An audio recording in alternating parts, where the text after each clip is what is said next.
இந்திய மக்கள் எஸ்யூவி கார்களே விரும்பி வாங்குற காரணத்தினால செடான் கார்களோட எண்ணிக்கை குறைஞ்சிக்கிட்டே வருது.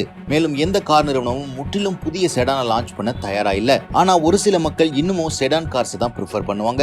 லக்ஸரி செடானுக்கு பேர் போன ஸ்கோடா நிறுவனம் இப்போ கம்ப்ளீட்டா ரீடிசைன் பண்ணப்பட்ட தங்களுடைய செடானான ஸ்லாவியாவை லான்ச் பண்ணிருக்காங்க. கிட்டத்தட்ட 2 மாதங்களுக்கு முன்பே இந்த காரை லான்ச் பண்ணியிருந்தாலும் இதனுடைய விலை விவரத்தை வெளியிடாம இருந்தாங்க ஸ்கோடா நிறுவனம். இன்னைக்கு இந்த கார்களோட விலையை வெளியிட்டு இருக்காங்க ஸ்கோடா நிறுவனம். ஸ்கோடா ஸ்லாவியால என்னென்ன வேரியன்ட் வருது, அதோட பிரைசிங் என்ன அப்படிங்கிற கம்ப்ளீட் டீடைல்ஸ் தான் இந்த வீடியோல பார்க்க போறோம். நீங்க பார்த்துட்டு இருக்கிறது கார் இன்ஃபோ தமிழ்.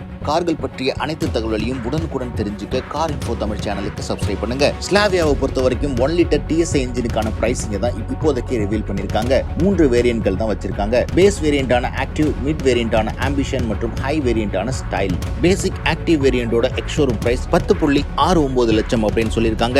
இதோட ஆன் ரோட் பிரைஸ் கிட்டத்தட்ட 12,60,000 வரும். மிட் லெவல் ஆம்பிஷன் வேரியன்ட் 12,39,000, அதுவே ஆட்டோமேட்டிக் டிரான்ஸ்மிஷன் 13,59,000 வரும். டாப் அண்ட் ஸ்டைல் வேரியன்ட்ல நான் சன்ரூஃப் வெர்ஷன் 13,59,000, சன்ரூஃப் உள்ள வெர்ஷன் 13,99,000 வரும். கிட்டத்தட்ட 40,000 ரூபாய் நீங்க சன்ரூஃபுக்கு பே பண்ண வேண்டி வரும். டாப் அண்ட் ஸ்டைல் வேரியன்ட்ல சன்ரூஃப் வித் ஆட்டோமேட்டிக் எடுத்தீங்க அப்படின்னா 15,39,000 எக்ஸ்-ஷோரூம் பிரைஸ் வரும். இந்த பிரைசிங் பத்தி நீங்க என்ன நினைக்கிறீங்கன்னு கமெண்ட் செக்ஷன்ல போடுங்க.